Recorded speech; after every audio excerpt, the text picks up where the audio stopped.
Okay, from what I can tell, I am live now, so hopefully everybody can see me. Um, Spencer's already here, so we're all set to go. So looks like people can see me. That's awesome. That's great.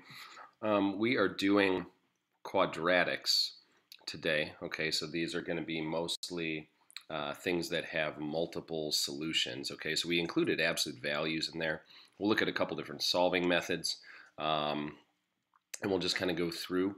Um, Using a little bit of a different technology tonight, so I'm actually doing this on an iPad. So we'll see. Hopefully this works out, but it should be fine. Yeah, again, if you have any questions, I can see the chat window, so I'll be happy to respond to those as much as we can. Let's keep those related to the content, not the exam itself. If you got questions about the exam itself, talk to me at school at some point, okay? So the first one is an absolute value problem. So if we remember, the general thing we seem to remember about absolute values is that we they turn everything positive is kind of what we seem to remember, and that's true and it's not true. Okay, what we have to remember is a couple things. One, it's actually defined as the distance from zero. Okay, the effect of that is, yes, numbers tend to turn positive. The other piece of it, though, is that those are parentheses. So really, you can't just say, oh, I see a negative in there, I turn it positive. No, you would have to do all the order of operations first, okay? And for a problem like this, that doesn't work because we don't know what x is. So what we do instead is this. We're actually going to set up two equations. We're going to set up 3 minus 6x equals 57. And we're going to set up 3 minus 6x equals negative 57. Basically what we're saying is if we end up with 57, we're good. If we end up with negative 57, we are also good. Okay, that's really all we're saying by doing that. All right, and then you just solve them both independently. Okay, so we're going to try to isolate the x. We're going to do that by subtracting 3. We'll do that in both equations, actually, so I'm going to go ahead and do it in both right off the bat. Then I get, so for this one, I get negative 6x equals 54.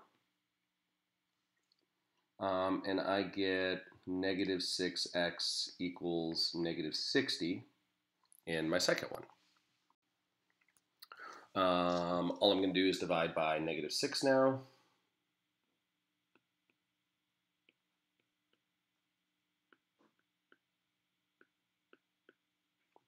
And it looks like my two answers are going to be x equals negative 9 and x equals positive 10.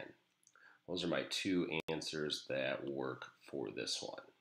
Okay, so the setup there is exactly the same. No difference in the setup. Okay, anytime you got an absolute value, you're setting it equal to the positive and you're setting it equal to the negative. Some side notes on absolute values or some kind of weird cases maybe might be a good thing to go over too. Okay, so some possible weird cases to go over might be, and obviously I didn't give you these problems ahead of time, so this is just kind of like mental notes. Put them away in your mental notes. Okay, if for some reason we had something like this,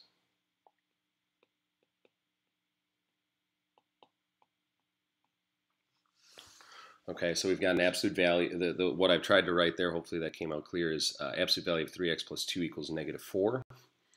This would automatically be no solution.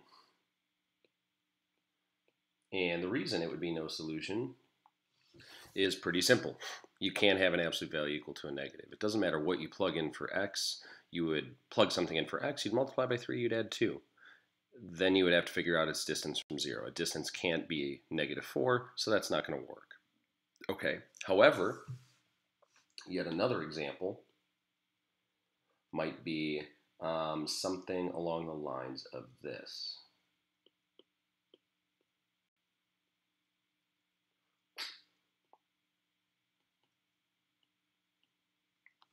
Okay, so what I've tried to write there, and hopefully I did a good job, is absolute value of 2x minus 3 minus 6, that minus 6 is outside the absolute value, equals negative 1. This one would not automatically be no solution, okay? I'll kind of pause briefly just to give you a second to think about why. Um, and the reason why really has to do with the fact that there's something outside of the absolute value. So we have to resolve that first, okay? If we were going about solving this, what we would do first is we would add 6 to both sides. Okay, and then what we'd find is we'd isolate that absolute value, and we would get absolute value of 2x minus 3 equals 5. What we can tell now is that, oh, the absolute value doesn't have to be negative. The absolute value just has to be 5, which is totally okay.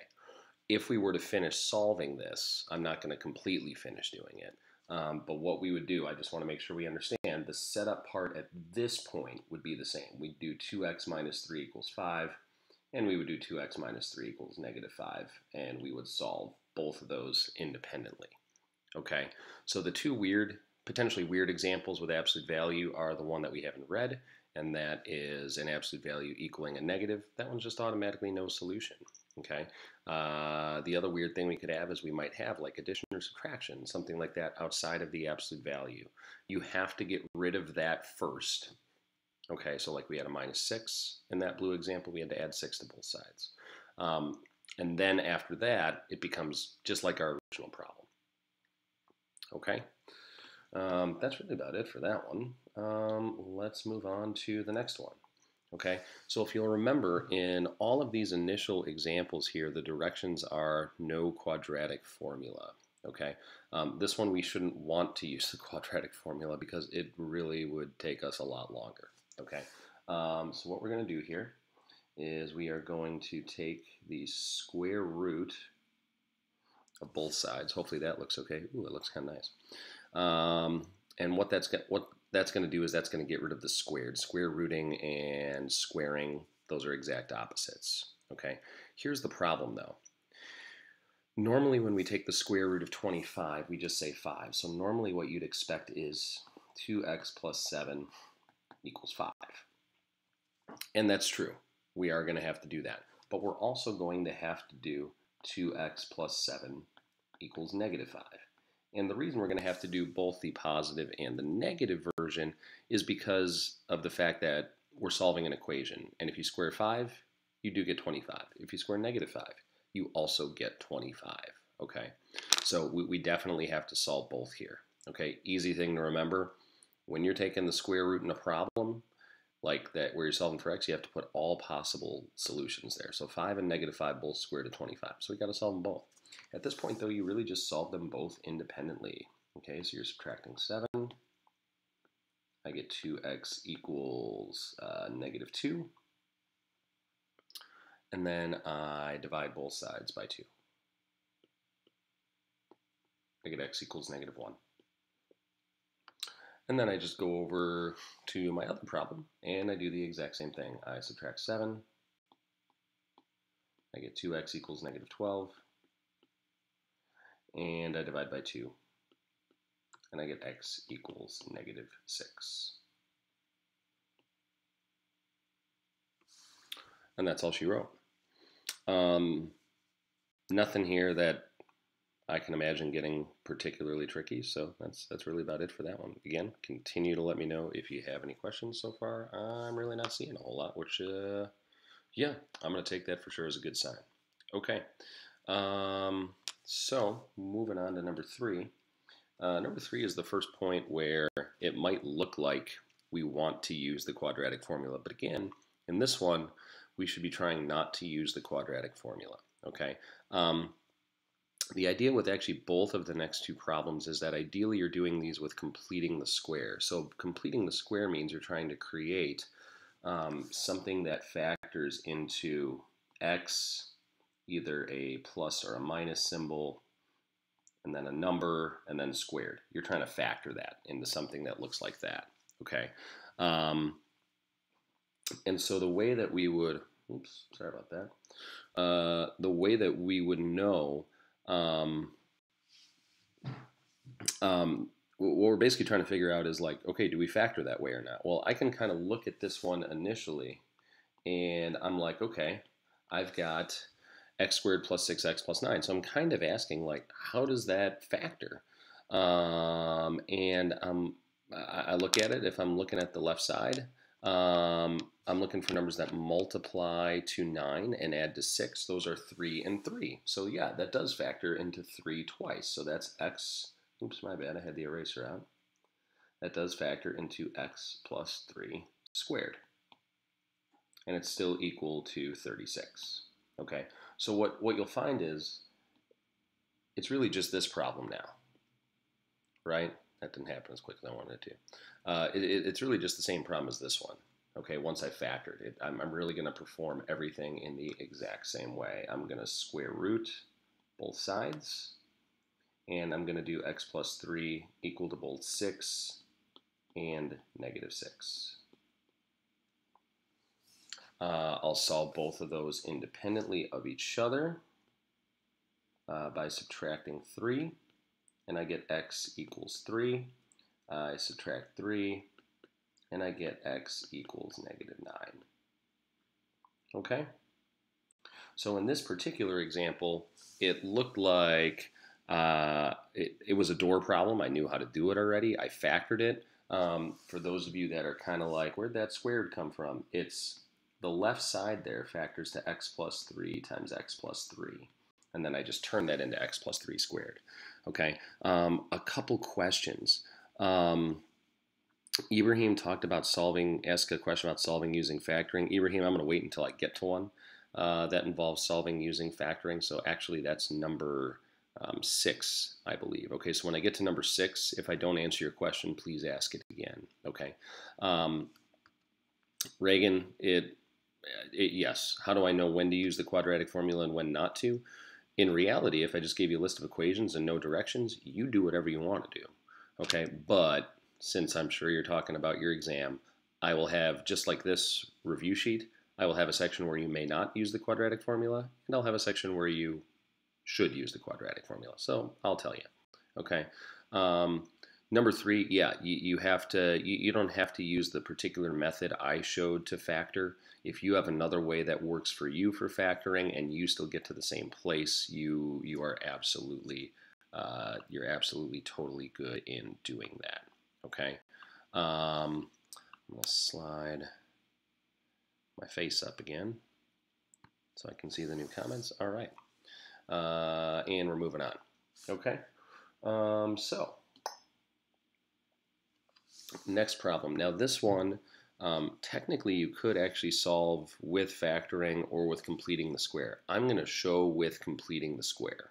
Okay, and the reason I'm going to do that is because we have one later that we're actually going to be able to use solving with solving with factoring. Okay, so we're going to solve this one with completing the square. Now, when I look at the left-hand side, it does not factor into 2 of the same thing. It doesn't, okay? So what I'm going to do is I'm going to actually initially just add this 36 over to the other side, okay? And I get n squared plus 16n equals 36. And what I'm going to do now is I'm going to try to create a number in that third spot that makes it factor the way I want it to. Okay, makes it a perfect square trinomial. Okay, again, what you're going to do is you're going to take that number 16, okay, and you are going to cut it in half, get 8, and then you're going to square it and get 64. That's what I want that third number to be. I want it to be a 64. Okay, so I add 64.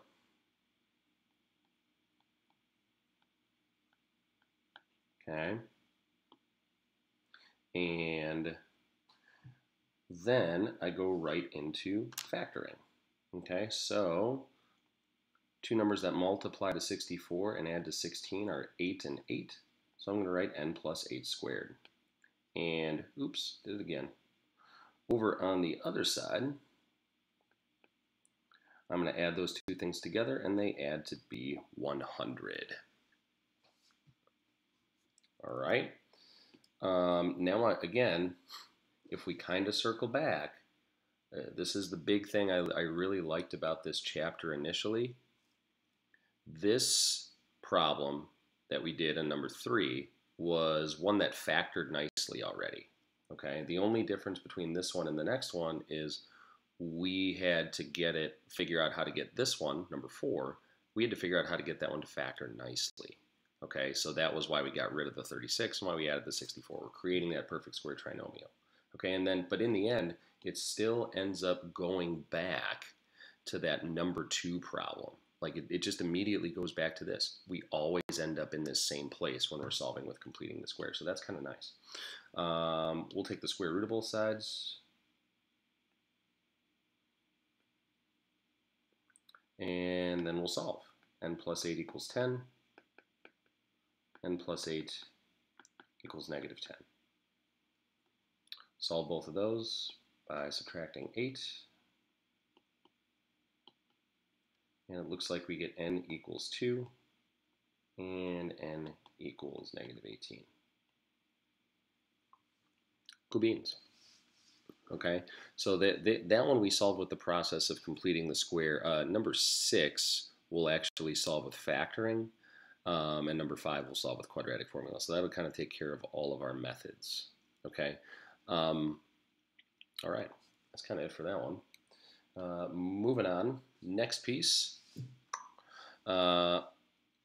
Yeah, and Bon just asked, I solved 4 differently. I'm assuming you probably solved it with factoring. Is it the instructions really were actually pretty simple? If you do that and you solve it with factoring or something like that, that's fine. But the instructions were don't use quadratic formula. So if you use quadratic formula, no, it's not okay. If you didn't use quadratic formula, then that's totally okay. Yes, and you absolutely can. Ali was talking about solving like a door problem. I think I know what you mean by that question. I'm assuming, Ali, you mean that can you basically just factor it and then find the answers that way? Yes, you can absolutely factor it and find the answers that way. In the end, I can really make this pretty simple on you. If you got 2 and 18 as your answers and you didn't use the quadratic formula, you're good. Okay. Number 5, we are supposed to use the quadratic formula on this one, so we should probably know what the heck the quadratic formula is. It is negative b plus or minus the square root of b squared minus 4ac all over 2a.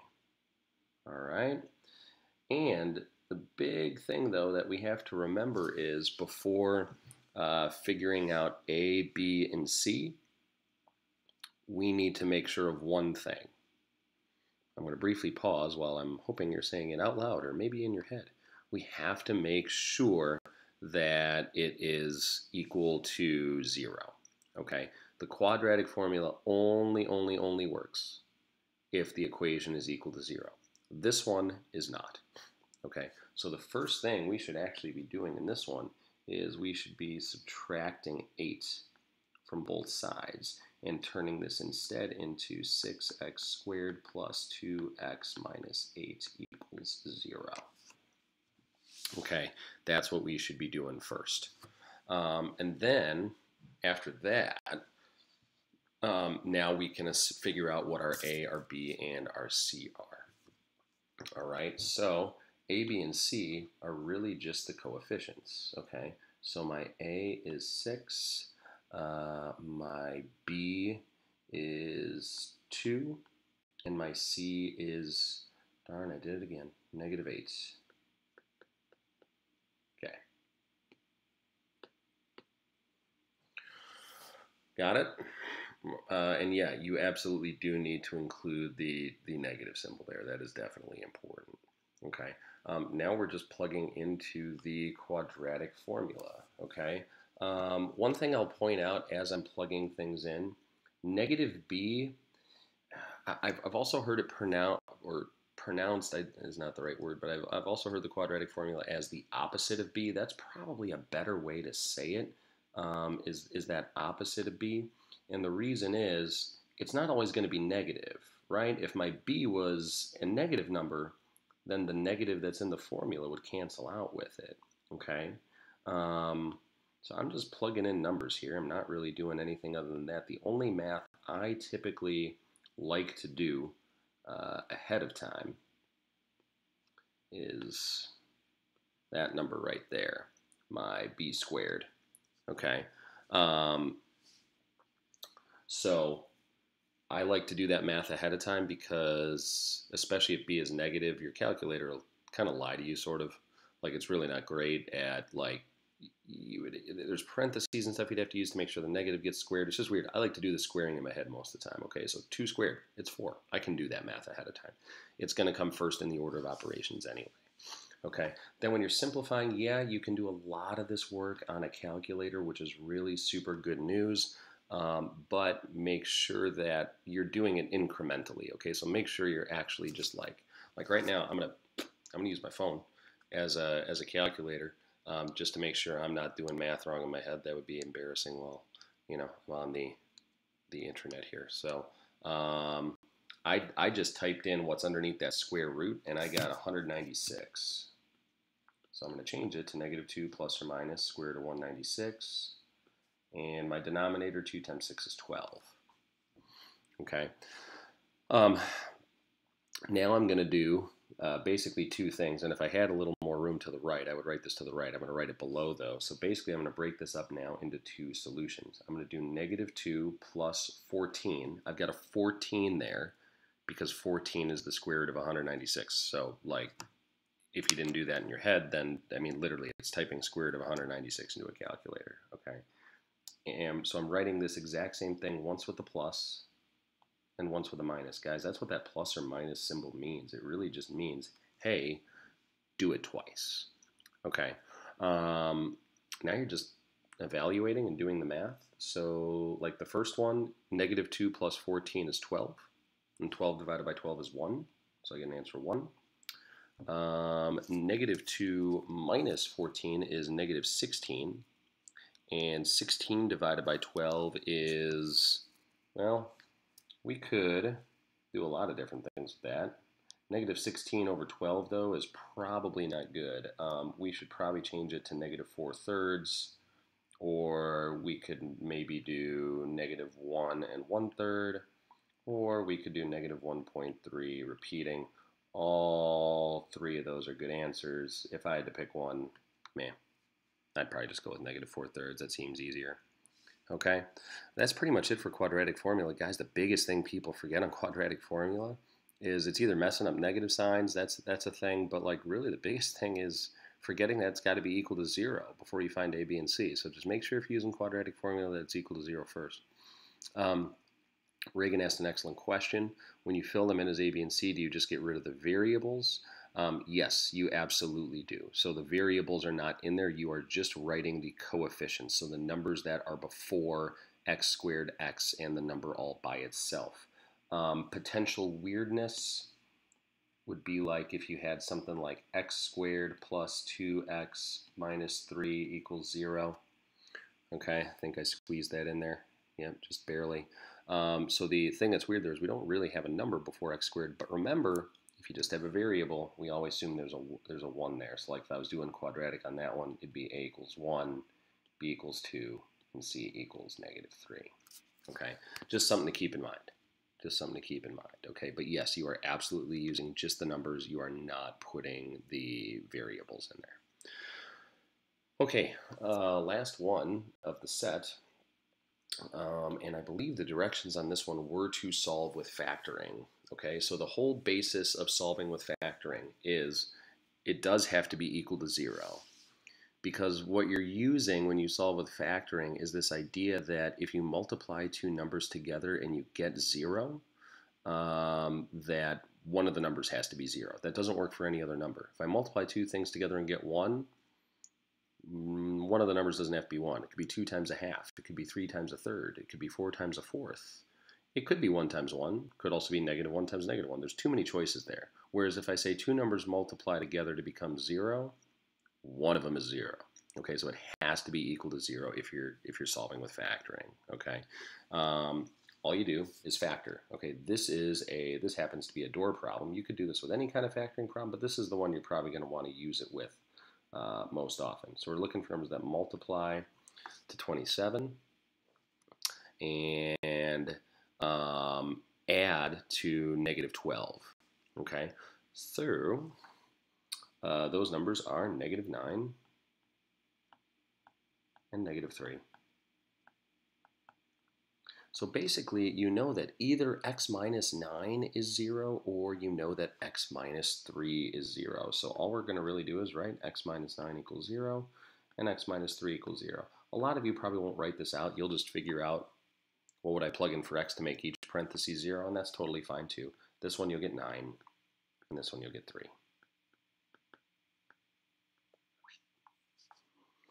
Okie dokie.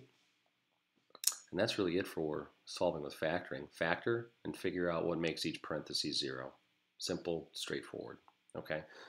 Jason asked a really good question, something that I forgot about. Yay. We talked about something called the discriminant when we talked about the quadratic formula. Okay. Basically, when you look at the whole quadratic formula, the discriminant is just this piece that I'm going to put in red here. It's just that b squared minus 4ac piece. Okay. And if you, so like we call that the discriminant. And the reason we call it the discriminant is really pretty simple. It can kind of tell you a lot about your solutions because it's under a square root and it's getting both added and subtracted. Here is super simplified version, all you need to know about the discriminant. Okay, number one, you will only have to use it if I tell you use the discriminant to figure out what kinds of solutions you have. So like I would explicitly tell you to use it. Okay, this is a tool that can help you figure out the types of solutions you have without actually going through and doing the whole problem. Basically like, hey, if it has no solution, I don't want to do the problem anyway. Okay. Number two, here's all you need to do. If you're given a problem, you calculate b squared minus 4ac. Calculate that number. If you get any positive number for b squared minus 4ac, you know that when you take the square root of that, you are going to be you are going to get solutions, right? Because I can take the square root of a positive number. They might not be the greatest looking solutions. I might get an irrational number, but I know I'm going to get two solutions. So I'm going to get two real answers. Okay, so basically I would do b squared minus 4ac, and if it's positive, the answer I would give is 2 real. Okay, if it's 0, I'm going to write 1 real solution. Okay, and that's because if I do the square root of 0, I get 0, and when I add and subtract 0, I get the same thing. Okay, so I'm going to get the same answer twice. If I get a negative number, I'm going to get no real solution. Okay, or one day you'll learn that that is actually 2 imaginary solutions. Okay, so a very, very super uber-de-duber quick example of using the discriminant would be I get 2x squared plus 3x minus, let's go with plus 7 equals 0. Okay, and I'm asked to use the discriminant to find out what kinds of solutions I have before I embark on doing this problem. So I've got a equals 2, b equals 3, and c equals 7. Just like quadratic formula. I would do b squared, so 9, minus 4 times 2 times 7. Okay, I either go to my calculator or I do the math in my head, and I get negative 47. Okay, the fact that I get a negative means that the fact that I get a negative means I am not going to have any solutions. So I'm going to have no real solution. Okay. So again, To answer kind of those quick questions, yes, if you are factoring, it does need to equal 0, just like the quadratic formula, absolutely. Reagan asked a good question. What do you mean by state the types of solutions? Probably poor directions. That's probably better for when you actually get into imaginary. So like that would be, when I say types, I'm talking real solutions versus imaginary solutions. Okay, so technically when you get a negative number, you actually get imaginary solutions. Okay, so but in reality you're just telling me how many, so 2, 1, or 0, and you're telling me the type. Well, you're telling me 2 real, 1 real, or no real. Real is the type that I'm talking about. Okay, and guys, that to make it really easy on you, that section of your exam is multiple choice. It's like the only section where I give you like choices. Like you will mark 2 real, 1 real, or no real. Those will be your only choices. Okay, so hopefully that'll make that a little bit easier on you. Okay, um, that's really all I've got. Hope this was helpful. If you have additional questions on quadratics or anything like that, as always, feel free to talk to me at school. And if you are watching this later on, thank you for watching. And hope it was helpful. #math.